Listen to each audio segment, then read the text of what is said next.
विवाह कब होगा, थोड़ा ध्यान से सुनिए। देखिए, जब 18 साल की उम्र का हम एक निर्धारण किया, अब हमें यह देखना है लड़का या लड़की का आयु विवाह योग्य हो जाती है, बच्चे के माँ बाप उनके विवाह के लिए चिंतित हो उठते, उनके लिए अंकों के माध्यम से विवाह का वर्ष देखा जा सकता है। इसके लिए लड़का तथा लड़की का जन्म तिथि मूल्यांक जाना जाता है। इस मूल्यांक को किस वर्ष के मूल्यांक के साथ समानता को देखकर विवाह का वर्ष सहज ही जाना जा सकता है। दोस्तों, टोटल ज्योतिष का जीवन का हर तथ्य तथ्यों पर डिपेंड करता है। आप उन तथ्यों को कितनी गहराइयों से जानने का प्रयास करते हैं। आंकड़ों से ही हम अनुमान लगाते हैं। अब हमने देखा मूल्यांक 1 वाला व्यक्ति, तो उसकी शादी कब होगी, उसके हम विवाह के अनुमानित वर्षों का अनुमान लगा सकते हैं। जब उसका 1, 4, 5, 7 और 9 नंबर आएगा, तब हम ये कह सकते हैं कि इस जातक का विवाह इस साल में 1 number, 4 number, 5 number, 7 number, 9 number 1 number के मित्र है। और शादी कब होती है, जब हमारे अनुकूल समय होता है, उससे पहले शादी नहीं होता है। अब मूल्यांकन 1 वालों के लिए अगर उसका साल देख 1 नंबर सूर्य का हुआ, 4 नंबर राहु का हुआ, 5 नंबर बुध का हुआ और 7 नंबर केतु का हुआ और 9 नंबर मंगल का, क्योंकि ये 1 नंबर से बहुत अच्छे रिलेशन रखते हैं। अब नंबर 2, 1, 2, 5, 6, 8 2 नंबर की मित्रता 1 नंबर से, 2 नंबर से, 5 नंबर से, 6 नंबर से, 8 नंबर से। दोस्तों, इनकी मित्रता शत्रुता के बारे में गहराई से चिंतन ना करें, क्योंकि ये कुछ आंकड़े ऐसे हैं, न्यूमरोलॉजी में और वैदिक में फर्क आता है। तो जिस व्यक्ति को दोनों चीज का ज्ञान है, वैदिक का भी और न्यूमरोलॉजी का भी, वो तो इन आंकड़ों को जान लेते हैं। और जो लोग इन आंकड़ों को नहीं जान पाते, क्योंकि उन्हें वैदिक का ज्ञान नहीं होता, वो लोशों के मेथडों को समझ के ही काम। 3 नंबर गुरु का, 6 नंबर शुक्र का, 7 नंबर केतु का, 9 नंबर मंगल का। 3 नंबर वालों का 3, 6, 7, 9 अगर विवाह का अनुमानित वर्ष है, तो ऐसे व्यक्ति की शादी हो जाती है। 4 नंबर राहु का होता है। अगर किसी का 1, 2, 4, 7, 8 ये ईयर आ रहे हैं, तो उस व्यक्ति की शादी 1, 2, 4, 7, 8 उस लड़का या लड़की की शादी उन सालों में होने की संभावना पूर्ण रूप से होती है।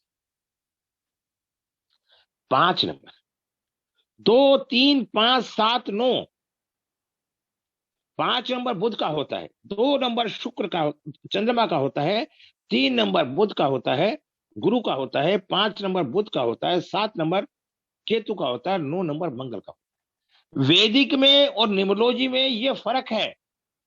2 नंबर हम शुक्र का मानते हैं, 3 नंबर को हम बुध का मानते हैं, लेकिन लोशो गेट के अंदर 3 नंबर को गुरु का और 2 नंबर को चंद्रमा का। ये हमें थोड़े से बातों को जानना पड़ेगा। 6 नंबर शुक्र का है। देखिए, ये हमारे संसार का लकी नंबर है 2022, 6 नंबर। अब 6 नंबर पे शादी किन किन नंबर वालों की हो जाएगी इस साल? 6 नंबर, 1 नंबर सूर्य का, 2 नंबर चंद्रमा का, 3 नंबर गुरु का, 6 नंबर शुक्र का, 5 नंबर बुध का और 9 नंबर। इन लोगों की शादी इस साल हो जाएगी।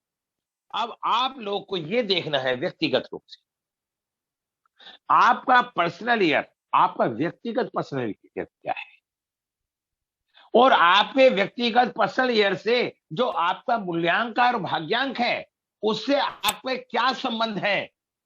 अगर आपके आपस में मित्रता के संबंध हैं, तो ये साल आपका बहुत अच्छा जाएगा। अगर किसी कोने में मित्रता के संबंध नहीं है।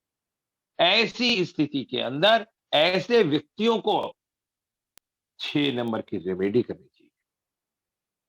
और दोस्तों, मैंने बहुत अच्छी तरह से आजमा के देखा है, अगर 6 नंबर की समस्या होती है तो व्यक्ति के पारिवारिक जीवन में समस्याएं पाई जाती हैं। अब 7 नंबर किसका संबंध किससे है? 7 नंबर केतु का, इसका संबंध 1 2 4 8। जो 1 2 4 8 वाले व्यक्ति हैं, उनकी शादी अगले साल होने की संभावना पूरी पूरी रहेगी, खासकर 4 और 8 वालों की। क्योंकि 4 नंबर राहु का और 8 नंबर शनि का। केतु के समय में इन लोगों की शादी हुई। 8 नंबर 1 2 4 6 8। 1 नंबर सूर्य का और 2 नंबर चंद्रमा का, 4 नंबर राहु का और 6 नंबर शुक्र का, 8 नंबर शनि का। 8 नंबर शुक्र को मित्र मान लेता है, लेकिन शुक्र 8 नंबर को मित्र नहीं मानता। शुक्र गुरु है। और 9 नंबर किसी का है तो 1 2 3 6 7 ऐसे लोगों की शादी, 9 नंबर वालों की मूल्यांक जिसका है, अगर उसका अनुकूल ईयर जो आ रहा है 1 2 3 6 7 आ रहा है। मिस्टर सतनाम जी की जन्म तिथि 3/9/1938। इनका विवाह का वर्ष जानना है। जन्म तिथि मूल्यांक 3 है। और जन्म तिथि मूल्यांक 3 के कौन कौन से हैं? 3 6 7 9 मूल्यांक के वर्ष में। जन्म तिथि मूल्यांक 3, जन्म महीना 9, विवाह का प्रस्तावित वर्ष 1959 बराबर 24। 2 गुना 4 बराबर। तो विवाह का जो हुआ, विवाह का प्रस्तावित वर्ष का मूल्यांक 9 आया। जन्म तिथि मूल्यांक 3 के सामने विवाह का अनुमानित वर्ष के मूल्यांक 9 अंक भी है। इस प्रकार मिस्टर सतनाम सिंह का विवाह 1959 में अवश्य होगा। इस जातक का विवाह 1959 में ही हुआ। विवाह में अड़चने कब आती हैं और कब बाधाएं आती हैं? समस्त अंकों में से अंक 6 8 सबसे अधिक विवाह आदि में अड़चने एवं विलंब का कारण बनता है। तो अब देखिए, 8 नंबर शनि और 4 नंबर राहु शादी में अड़चन डालता है और शादियों में परेशानी पैदा करता है। तो हमें जो दोस्तों ज्योतिष को समझना है, ये टोटल आध्यात्मिक विषय है। पूरा संसार आध्यात्मिकता को नहीं मानता और पूरा संसार क्रिमिनल को भी नहीं मानता। जिसमें समानता, मैंने व्यक्तिगत रूप से आजमा के देखा है, आध्यात्मिकता में बहुत बड़ी शक्ति है, बहुत बड़ी। आपकी नकारात्मक सोच को आध्यात्मिक क्षेत्र 1 मिनटों में खत्म करने की क्षमता रखता है। और आप नकारात्मक सोच के व्यक्ति हैं, आप आध्यात्मिकता में आ जाओ, सकारात्मक बन जाओगे। सकारात्मक है तो कोई परेशानी वाली बात है ही नहीं। विवाह में अड़चन कब आती है, विलंब का कारण क्या है? जिस युवक अथवा युवती के जन्म तिथि में यह प्रभाव होता है तो विवाह के रुकावट, अड़चने, अधिक विलंब अवश्य होते। इनमें से 2 3 का संयोग होता है। अब विलंब तथा अड़चने आती हैं, विवाह के उपरांत पारिवारिक अशांति का माहौल बनता है। अगर किसी का मूल्यांक 1 है, क्रमांक 1 से ले लीजिए, 26/6/1966, जन्म तिथि, महीना, वर्ष और मूल्यांक 8 6 4, ऐसे व्यक्तियों का विवाह विलंब से होगा। अगर किसी का क्रमांक नंबर 2 है, मूल्यांक नंबर 2 है, क्रमांक नंबर 2 है, 11/6/1971, जन्म तिथि, महीना 2 6 9, तो ऐसे व्यक्तियों का विवाह विलंब से होगा। आप ये देख लीजिए, उनके शत्रु पक्ष होंगे। जो 3 नंबर गुरु का, 1 6/1938, 1 6 3 वाले महीने में इनका विवाह विलंब से होगा। 4 8/8/1939, 8 8 4 विवाह विलंब से होगा। देखिए 4 क्रम से आया। 5 3 8 1962 इनका विवाह 3-8-9 विलंब से होगा, 3 महीनों में। और 3-6-1970 3-6-8 जन्म तिथि, महीना, वर्ष या मूल्यांक कुछ भी हो, तो ऐसे व्यक्तियों का विवाह विलंब से होगा।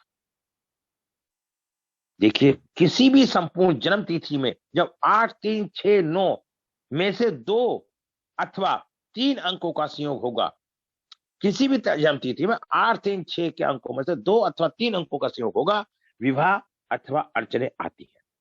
जन्म तिथि में 3, 6, 9 का संयोग, उनमें से 2 का संयोग 3, 6 अथवा 6, 9 भी विवाह में विलंब का कारक है। साथ ही गृहस्थ जीवन अशांत होने की सूचित करता है। किसी युवक युवती का मूल्यांक जब क्रमशः 3, 6, 6, 3 होता है तथा स्वाभाविक है कि विवाह के लिए उत्तम है। जीवन के अंतिम पड़ाव में पारिवारिक अशांति है। 3, 6 वालों का अगर ऐसी स्थिति होती है तो परिवार में अशांति आने की संभावना पूर्ण रूप से रहती है।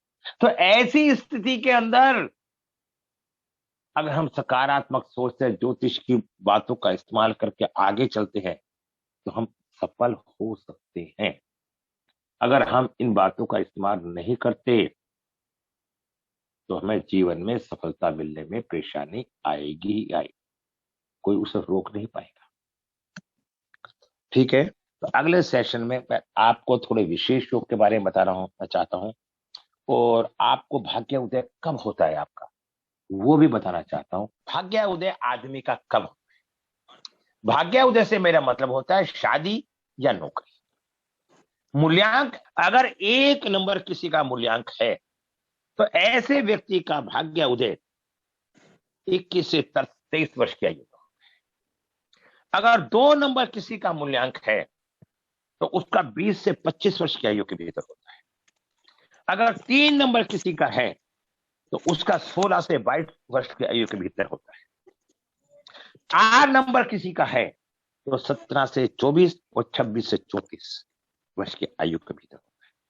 5 नंबर किसी का है 17 से 22 और 23 से 35 आयु के भीतर। और 6 नंबर किसी का है तो 17 से 22 और 23 से 35 वर्ष की आयु के भीतर। 6 नंबर किसी का है तो 21 से 26 और 26 से 34 वर्ष की आयु के भीतर, या 20 से 22 वर्ष की, क्योंकि 6 नंबर शुक्र का होता है। अगर 7 नंबर किसी का मूल्यांक है तो 19 से 22 और 24 से 25 की आयु के भीतर होता है। अगर 8 नंबर किसी का मूल्यांक है तो 19 से 29 वर्ष की आयु के भीतर होता है, या 30 से 36 भीतर। 8 नंबर शनि का होता है। आप हमेशा ध्यान रखना, जो शनि प्रबल लोग होते हैं उनकी प्रोग्रेस 36 साल के बाद होती है। 9 नंबर 21 से 28 आयु की, क्योंकि ऐसे व्यक्ति को 9 नंबर वालों को 28 साल से पहले शादी नहीं करनी चाहिए, क्योंकि 9 नंबर होने से मंगल का होता है।